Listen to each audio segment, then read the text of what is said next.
The video store is less magnificent. In fact, it's an old gas station.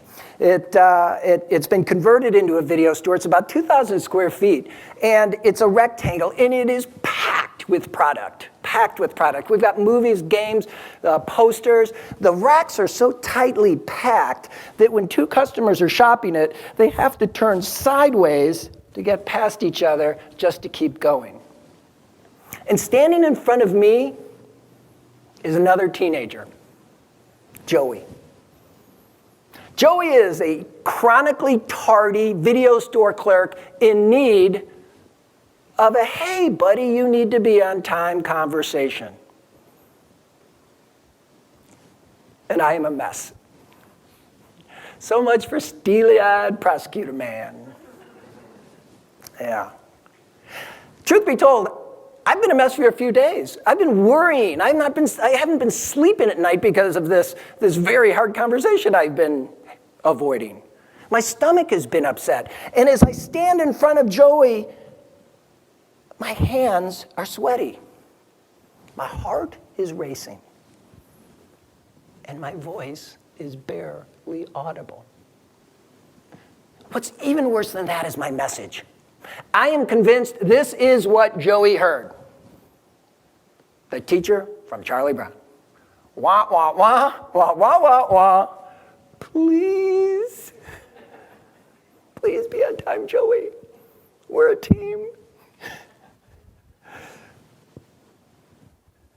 I had not only failed myself, I had failed Joey.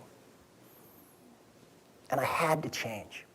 It is at that point I started to develop what I later called the golden choice method for tough discussions. It was designed to help me overcome this avoidance that I had about this type of conversation. But it also is designed to have a more effective and meaningful conversation. And I'll cut to the chase. It's not that complicated, and it's fairly simple. There's really only two parts. The golden part is the golden rule.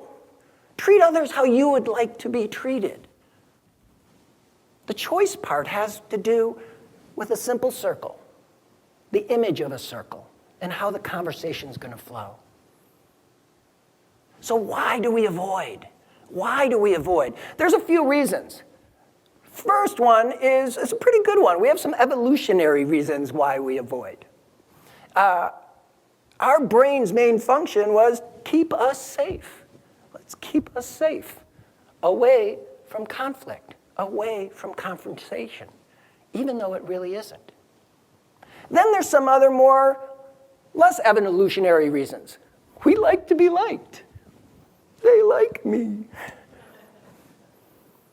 Then there's also, maybe back to evolutionary reasons, there's a sense of self-preservation. If you're running a retail business and you're short-staffed, the last thing you probably want to do is tell somebody, hey, Joey, we got a problem. There's a good chance he could walk on you. But I believe there's even bigger reason. It is, and unfortunately I think it's endemic in our society of corporate leadership. It is policy before philosophy. Policy is when you write people up to cover your tail. CYA. It is trained at place after place after place, and it's incredibly weak.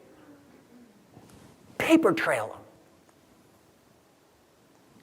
Just in case they sue us. What an incredibly form of leadership, and just wrong.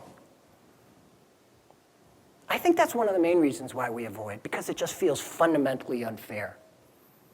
I'd like you to put philosophy before policy. And the philosophy of any good conversation is a philosophy of change. You have to come into these conversations with this belief that you're having it because you want to help this person change. Not CYA. Change.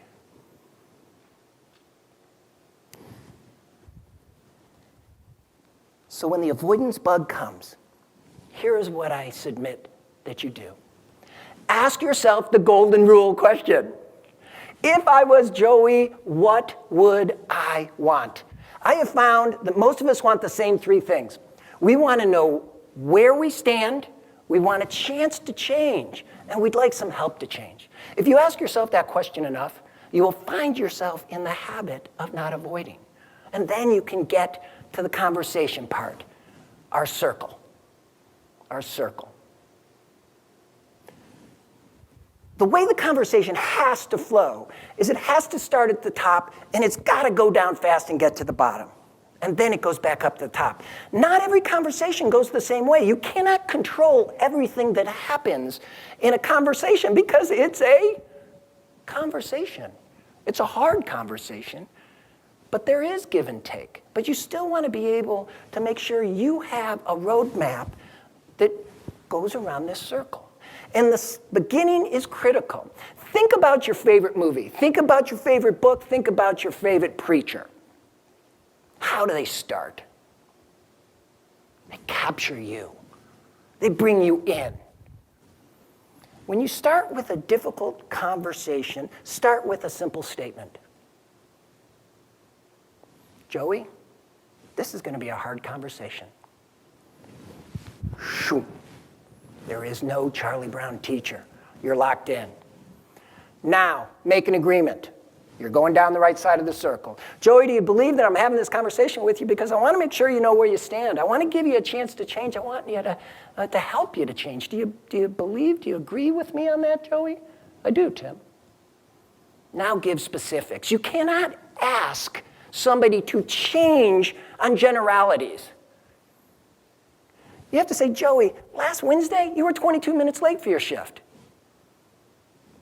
Yesterday, you were 33. That is unacceptable, Joey. We can't run a business that way, and it's unfair to your fellow employees. Now, you're at the bottom of the circle. You're at the bottom of the circle. Consequences. Consequences need to be meaningful and proportional. Not everything ends in termination. It has to be meaningful and proportional. And in this case, I say, Joey, you know what, here's the deal. Next time you're late, I'm going to write you up. If you're late a second time, I'm going to let you go. Which way does the circle go now? The circle starts going up. The circle starts going up. Here's where the choice comes into play of the golden choice method. The choice, you have to say, Joey, you have to believe you decide how this ends. You have to believe that you control the outcome, Joey. Because, Joey, you have a choice to make. You have a choice to be on time. I want to help you make that choice. We'll talk about your schedule before, but once that's made, it's your choice. And you know what's going to happen. And you end at the top, which is understanding.